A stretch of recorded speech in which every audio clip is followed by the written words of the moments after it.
Hi, everybody, and welcome to the What the Warehouse show. With me on the line is Craig Collins, the great and powerful Craig Collins, I should say, from South Africa today. He is a global trotter, as they say. But welcome to the What the Warehouse, guys. Today, we're going to be talking to you about food industry hot buttons. Specifically, we're going to be talking to you about expiry date capture and management in a rapidly growing business, which I'm hoping your business is today. So, Craig, for our viewers out there who haven't heard about Granite Warehouse Management System, or who Craig Collins is, why don't you quickly give us the elevator pitch, and then we'll get into the meat and the potatoes of today's video. Excellent. Hi, Matt. Thanks very much. Yeah, I'm Craig Collins. I'm the CEO of Granite WMS, and we have a mid-market WMS system, but our goal is to help growing businesses improve their supply chain and their warehouse operations. And that's exactly why we're doing this video today. So, Craig, let's unpack this issue for expiry date capture and management in a rapidly growing business. Firstly, I think there's some fundamentals here for maybe just for myself, but potentially for some of our viewers around the world who don't know what the hell we're talking about. So, please could you quickly explain the difference between expiry dates, sell-by dates, best before dates, and shelf life? Sure. So, firstly, what's happening in the food industry is that we're experiencing rapid growth, and as a result of customers demanding better variety and more product, etc., the supply chains are extending. So the other thing is that preservation and preserving technologies and packaging technologies mean that the shelf life of a product can be extended longer. So the typical food products now have 2-year expiry dates or shelf lives, and one wants to do stock rotation in the warehouse. You don't want it just sitting in the warehouse. But the basic principle is that you have a manufacturing date, and then you have a shelf life. And the shelf life plus the manufacturing date gives you your expiry date or your best before date. So typically, we determine the shelf life of a product, and then you work out the expiry date from the manufacturing date. And Fantastic. then in the supply chain industry, though, for food, one of the things you've got to bear in mind is that when it gets onto the shelf in the supermarket, you as a consumer still want a couple of months of best before. So if I buy a can of condensed milk, I'm not going to use it immediately. I want to be able to keep it in my cupboard for 3 months. So even though you have a 2-year shelf life and a 2-year expiry date, it comes into the warehouse. It may stay in the warehouse for 6 months. It then goes to the retailer. It goes into the back store of the retailer, and then eventually it gets onto the shelf and then into your cupboard. And that entire span is required for the expiry date and shelf life.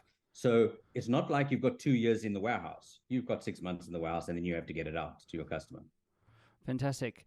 Craig, sounds to me like that is a big problem for warehouse managers, most certainly. Maybe we could double click on the issue here. So I'd love to understand from you, how do you enforce first expire, first out in your food distribution operation? Sure. Yeah, in a small operation, I've always said that you can run a warehouse with a strong military warehouse manager and some steel boots and control your operators.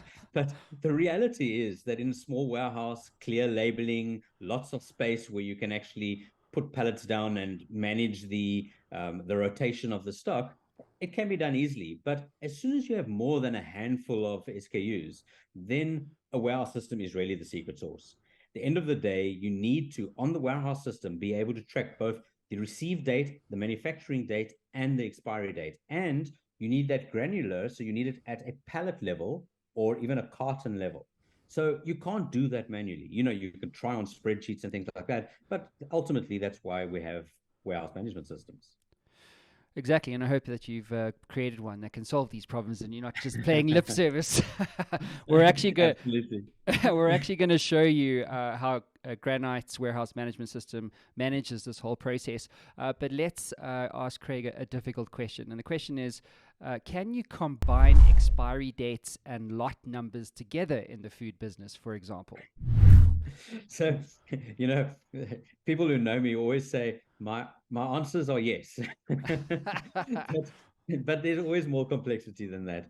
And yes, you can manage expiry dates and lot numbers, and you can manage them together and separately.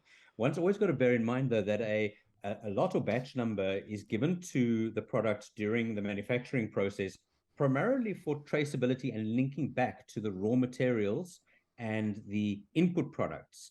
Whereas the batch or expiry date, the expiry date is given to the product once it's manufactured based on the recipe and how long your shelf life is, including the preservatives and things that went into it. Now, certainly there can be an influence on expiry date or shelf life based on the ingredients, but the batch and expiry are two different entities or two different things and concepts. That being said, frequently the batch number can have a one-to-one relationship with expiry date because they typically use a batch number for a production run. But, if you're dealing with let's say Colgate toothpaste, and that is spread across manufacturer across 20 different factories, then they can have all have the same expiry date, but different batch numbers. So in reality, you have to keep your batch numbers separate from your expiry dates and manage both. There is some commonality, but you can't rely on it. So what happens in the food industry is that you can get one batch on a pallet, but you can also get two different batches with two different expiry dates on the second pallet that arrives in the warehouse. And I'm going to illustrate this in Granite as well, but I want to just illustrate it with a slide first. And if you look at the pallet on the left, in that example, I've got 1,000 cans of tuna on the pallet. They've all got the same batch and all have got the same expiry date. So when I receive it into the warehouse, I'm going to stick one label onto it, and I'm going to put it into a location, and I'm going to manage it as one pallet. I know what's in that pallet. I know what the batch and expiry date is. However, for pallet 2, we may have two different batches mixed on that pallet. And that typically happens when a production run ends and you've got half a pallet, and then the next day they carry on stacking the next product onto the pallet. It's not necessarily best practice, but for supply chain shipping and reducing costs of shipping, it's a valid way of doing things. So what we would do is we would receive it as two pallets, one with 500 cans of one batch and one with 500 cans of the next batch. And each batch can have a different expiry. And then we would either in the warehouse split it or stick two different labels onto it. But Granite understands it as what we call a tracking entity, and we regard it as three separate pallets, one with one batch number and expiry date, and the other two is split into two, 500 cans per batch and expiry date. So let me take you to the Granite system. We're looking at Granite's primary desktop screen, which allows us to look at what's going on the system. And I'm going to log in, and I'm going to show you a couple of basic things about how Granite sees expiry dates and how you view stock. So I'm going to go to my inventory inquiry, and I'm going to go to my stock detail. This shows you the detail of what stock I've got in Granite. And you'll see that I have a whole lot of different stock. I've got fluorescent desk lamps and in different locations. But I'm going to filter on the item green because I've set up some cans of green beans. So what we've got here is we've got number 10 green giant French cut green beans. And each pallet has got a pallet license plate or barcode, pallet number 35, 36, 37. What you see is the date that I created this record. That's the date I received it, or the date that it came into the warehouse. You see the quantity on the pallet. I've got 840 cans per pallet. And then I've got the location that pallet's in. And what you'll see is that I've got some stock in receiving. I've got a pallet in D14, one in D15 and D16, and I've got one in rework. So let's scroll over to the right and see some more detail about that and focus on that one in rework. So there, my expiry date is March 30, which means that pallet has expired, and hence it's in the rework area. And I have a batch number associated with it. So by looking at Granite at a detail level, I can see every pallet. I can see where it is, receiving, bulk, what the batch number is, and what the expiry date is. I also have the manufacture date on record as well. So this information gives you the granularity that you need to see the pallets in the warehouse in their specific locations and look at things by expiry. And I can filter on expiry dates, and I can do various reports on the system to pull up expiry and pull up things that are going to expire in the next 2 months, etc. So that's the stock detail. But now every single license plate, we call it a tracking entity, has got an individual record. And that record has got the barcode details and all transactions that have taken place against that item. So if I, for example, were to look at this specific barcode, barcode number 35, I can see that it has an item code of A14500, it's green beans, and it's currently in the receiving location, and its barcode is number 35, it has a batch number, and here I can even go and edit something if I need to. So that just gives you the details about the granularity of what we're storing in our system, which is each pallet in each location with its expiry date and batch number. Now, right now, just to illustrate what we do with batch and expiry, is we bring a lot of the data into the system based on the receiving process. So in receiving, we would have a purchase order and we receive stock. So I go to my inbound receiving progress, and this screen is like a dashboard, and it shows me all purchase orders I'm expecting and what their current progress is. And I can expand that purchase order out, and I can see that this is a purchase order for green beans. And my expected quantity is 12,000 cans, and I've received 3,360 so far. So what I'm going to do is I'm going to use that purchase order, and I'm going to receive some more cans to illustrate how we capture batch and expiry. So purchase order number 104. Now, typically receiving is done with a handheld barcode scanner in the receiving dock, because you want to do the transactions in front of the stock, not on a computer afterwards when someone's captured on paper. So my scanner user interface is this screen here, and what you'll see is that I've made it a bit smaller. It looks like the size of a cell phone or the size of a scanner, and I'm now going to log in, and I'm going to log in as a user, and every user in Granite can have a customized menu. So, for example, a receiving user has got a different menu to a picker, to a supervisor. So the menu you're going to see now is for a standard user, not a supervisor. And what you'll see is that I've got receiving simple, receiving batch and expiry, customer receipts, and there's various options. The only thing I'm focusing on is the receiving with batch and expiry. And the first prompt, now Granite works like a process flow engine. So what it does is it says, what is your receiving process? Well, the first thing it asks me is for a location.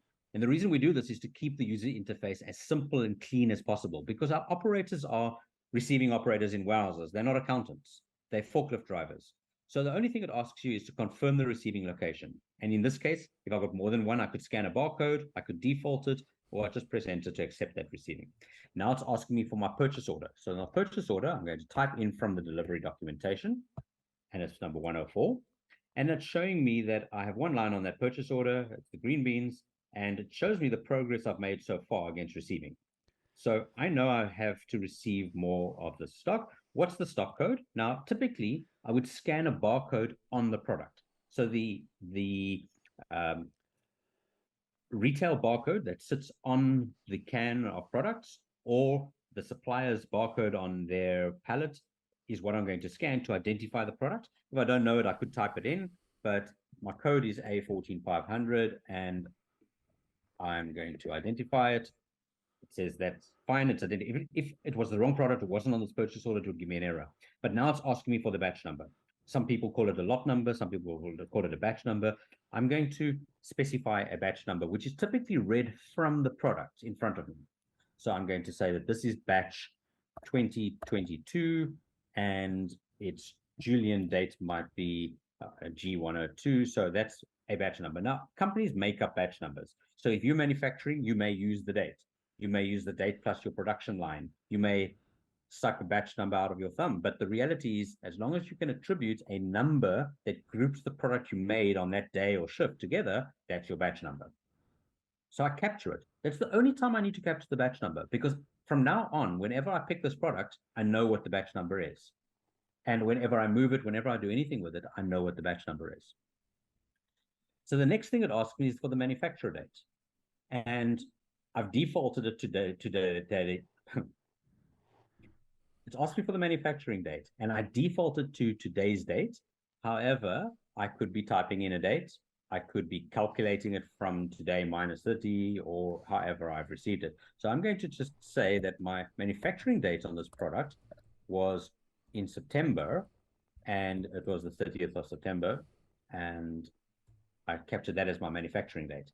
Then it asks me for my expiry date. Now, we can calculate this expiry date based on the product shelf life, which we store in Granite, and the manufacturing date. Alternatively, I could ask them to type it in. So in this case, I'm going to ask the operator to type it in, and it's going to be 2 years later, which is 2024, 0930. And then finally, it asks me for what my quantity per pallet is, 840, and how many identical pallets. So with this step, I can label all 5 pallets in front of me have got the same details, the same batch number, same expiry. I can label it in that way, or I can do it pallet by pallet. So I'm just going to say there's 3 pallets like that. And then Granite will print 3 unique pallet IDs, number 43, 44, 45. It stores it in the system, and you can see the received quantity against this purchase order has increased. So the final step then is to go and take a look at what's in stock now. And if I go back to my stock detail for green beans, you'll see I now have these additional 3 pallets, 43, 44, 45. They're sitting in the receiving location at the moment. I haven't put them away in the warehouse yet, but there is the batch number I typed in and the new expiry date for these specific products. So from here on, Granite keeps track of that expiry date, batch number, and manufacturing date for these products. And I can go to my transactions on Granite and see for a specific barcode number 43, what transactions have I got? And I've got my receiving transaction received against purchase order number 104, and my batch expiry manufacturing date is all captured. So in a nutshell, that is the way that we deal with receiving of product, identifying expiry date per pallet at a granular level, and then putting it away into the warehouse. Craig, thank you so much for that demonstration. Covered a lot of ground there, but I think there's some things that I think our audience should really look to understand here. And the first thing is, what do you do with stock that is actually about to expire? Right. So, obviously the idea is first to ensure that you have validation in your processes so that when you pick the stock, you don't pick expired stock.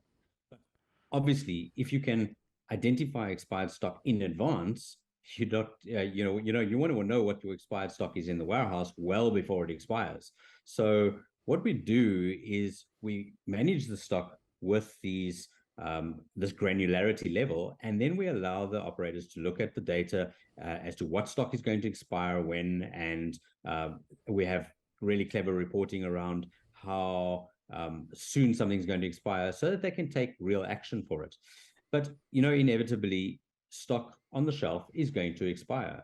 And something that I am always amazed by is the fact that even if stock expires, you can actually go through a quality inspection process and get the expiry date extended.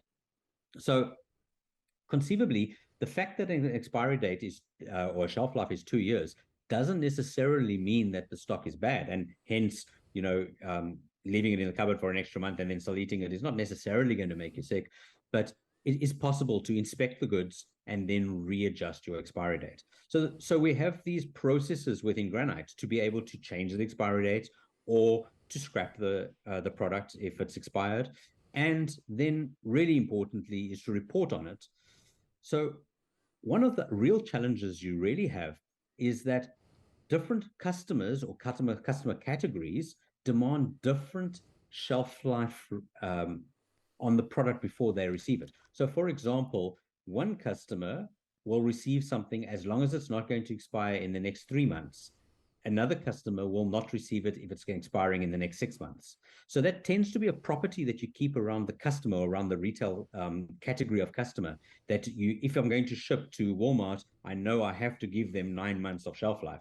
So we can code on Granite that when you're busy picking, if this customer requires 9 months of shelf life, it won't allow you to take something that expires in the next 6 months. And that level of information is pretty important. I actually want to show you how we do something like that in Granite. And, again, our focus in Granite is to keep things really simple. So what I'd like to demonstrate at this point is the outbound process on Granite, where I'm going to show you what happens when we try and pick an expired product in the warehouse. On Granite, I'll go to my order progress dashboard, and this shows me the orders that I'm busy dealing with in the warehouse. And you'll see some of them are released and these ones here are entered. Order number 00140 is the one I want to demonstrate to you. And it's again for these green beans. So what I'm going to do is I'm going to release this order for picking. And now it means that the scanners will have visibility of that order. And then I'm going to go to my scanner user interface. And I'm going to log in this time as a picker only. So this picker has got very limited functionality. And we've got the picking option. So I click on picking. Now, in Granite, we've got various ways to give the order to the operator. The one is that he could have a paper pick slip, in which case he's got a barcode on it and he can scan it and it just brings that one up. So he would just be entering the document, the picking document. But I can also say, get my next picking document, select a picking document, or get the next document that's been assigned to me as a picker. So for the purpose of this demonstration, I know I want to pick order number 140. So I'm just going to use the order number. And you'll see that it shows me what I need to pick. It's 1,000 cases of these green beans. And it's asking me for my dispatch location. Where am I staging the order? I'm staging it in load bay A. And now it asks me for the tracking barcode. But what you will see is that it's giving me a location here to go to location D01D16. So let's go and take a look on Granite on stock and see why it gave me that location. So I'm going to go to my inquiry stock detail. And once again, filter on my green beans. Now you saw that it gave me this D16 location, but I've actually got the same product in the receiving bays, in reworks, and in 14 and 15. So if I go take a look at my expiry dates, what you'll see is that the one that expires first is this one, December 30, and that is the one that's in D16. So immediately, because the system is live, when I pull that order document up, it has an algorithm that goes and looks for the oldest product. And it takes me to that location. It says, that's where you're going to find the oldest product. So now, as a picker, I go to that location and I would go scan the pallet barcode that's in there. But what I'm going to do is I'm now going to scan a different product because I'm going to scan number 38, which is in receiving, because I'm lazy and actually it's closer. So, but before I do that, I'm actually going to scan the expired product. So let me go and scan the one that's in reworks. And that's number 45. So I scan the pallet barcode number 45, and you'll see immediately at the top there, it says, this pallet expires within 90 days and may not be picked for retail customers. So that message can be customized based on the configuration and the flexibility of Granite. We sit with our customers and we determine what type of rules do we want to define at the picking stage. So in this case, it's not going to allow me to pick that pallet. And if I go and say, well, I'm going to pick pallet number 38, it also expires within 90 days. So it won't allow me to do that. But the one that it really wants me to pick is pallet number 43, I think it was. Let's just check. Well, let's try the expired pallet. So the expired pallet is pallet number 42. So now it says pallet number 42 expired on the 30th of March. So I cannot pick that pallet either. So pallet number 41 is the one that I'm going to use. So you can see the system's stopping me from picking stock that it doesn't want me to pick. Okay. Now, these rules are things that get set up by Granite that prevent me from doing things that we don't want this operator or forklift truck driver to do. And there are a whole lot of ways that I can now allow this to go forward. So for example, I might have a supervisor override that says, well, we're not allowed to, for this specific customer, I have to pick something that's going to expire 6 months later or longer. I'm not going to allow him to pick anything within 90 days. So I can't carry on. So go to the supervisor, and the supervisor can then go and put certain things on hold or release things or move things around, or can override this message to allow him to go pick the product. So in principle, we are able to, at a pallet level, stop the operator from picking the wrong stock and picking product that doesn't conform to the rules that we've set up in the system. Okay, Craig, thank you so much for that demo. Very quickly, expiry date labeling, why is it worth doing? So in reality, human beings respond best to visual inputs. So what we want is we want a visual element that says to someone, hey, take a look at this. Now, the problem with expiry dates on most products in the warehouse is that they're on the individual can or the individual product, and then often it's very small, and depending on the number of suppliers, you could have that expiry date or batch number anywhere on the label or on the pallet. So what we try and do on receiving is create this really nice, clear license plate that's got the expiry date as well as the batch number in a large font, clearly visible, always on either the bottom left or the bottom right of the label. So when you look at the pallet label, you can immediately identify that visual element of when the product expires. And we make it really nice and big so that a manager can just walk through the warehouse and go and look at expiry dates if he wants to. Bearing in mind that if you are using a WMS, you don't need this. This is mainly, the labeling is really critical because it's the bridge between technology and the physical world. It's available for a person to do a visual inspection. But on a WMS, we still print the labels, we still identify the product, but we are able to build in those checks and balances in the background to make sure that you don't take something that's expired, or that you know that something, where it is, if it's going to expire soon. So really it's about the fact that most of the time it's not well labeled. Well labeled products give you control and give operators visibility of stock in the warehouse. So it's always worth labeling products with a good, clear expiry date. And Craig, do you get a stock aging report from Granite, and what should the stock aging report show? So absolutely, Matt. There's no point in doing all of this background processing if we can't deliver that information really, really clearly and succinctly to your management team.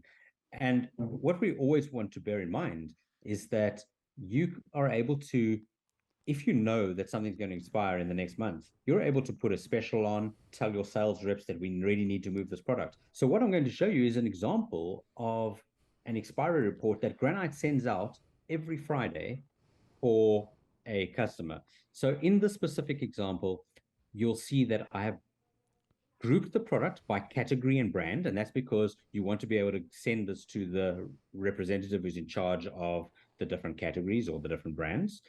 And what you'll see on the report is that it actually shows you the quantity on hand, what the expiry date is per pallet, and then we've color coded it so that the red product we know expires in the next month, and the pink product is less sensitive, that expires in the next 3 months, and then obviously the white product doesn't expire for 3 months or later.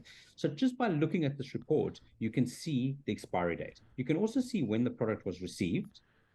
You can see then what's been sold over the last 3 months. And that is really critical because it allows you to get an idea of how quickly this product moves. So I know for the top line, I've got 225 items on hand for this specific expiry date, is 1st of December. And I know that I only moved 47 of them in November and 34 of them in October, which means that my run rate on this product is, let's say, less than 50 per month. It's expiring, 225 of them are expiring in December. I've got a problem with that product. So what I'm going to immediately do is phone up a few customers that sell this product and offer them the product on special. But I'm probably going to end up having to scrap that pallet because it expires too soon. The one in January I can deal with because I still have 146 on hand. I've got way too much on hand, which means I need to find a customer who's going to take that product. And this is what I mean by mitigating the expiry by having the information on hand. And really, really cool is to have this month or sales history on the same report, because you know that if the sales history says I've got 227 per month that I sell and I only have 70 on hand, I'm not too worried about that product. But the products where my sales flow is slow, I need to do something about those products. And then lastly, we include the average cost and the total value so that they can make a decision, say, listen, the effort to try and move this pallet is not worth it because it's not actually an expensive pallet. So this information automatically sent out every Friday evening means that management have got real control over what's going to expire in their warehouse. Craig, thank you so much for that. One more question, and then we'll wrap up. But can you implement FEFO using manual processes without technology? Okay, so FEFO is first expire, first out. And it's really challenging. So yes, in a small company with a handful of products, you can manage FEFO. Spreadsheets, strong management helps. Visual cues on the label helps. And, warehouse that's small, absolutely. However, I have never seen a warehouse with enough space, with a handful of products, and management strong enough to handle FEFO manually. Fantastic. Well, look, Craig, thank you so much for being on this episode of the What the Warehouse Show. I hope you have all found value in this particular series as much as I have. Craig, thank you for being here, and we'll see you all again soon. Thanks, everyone.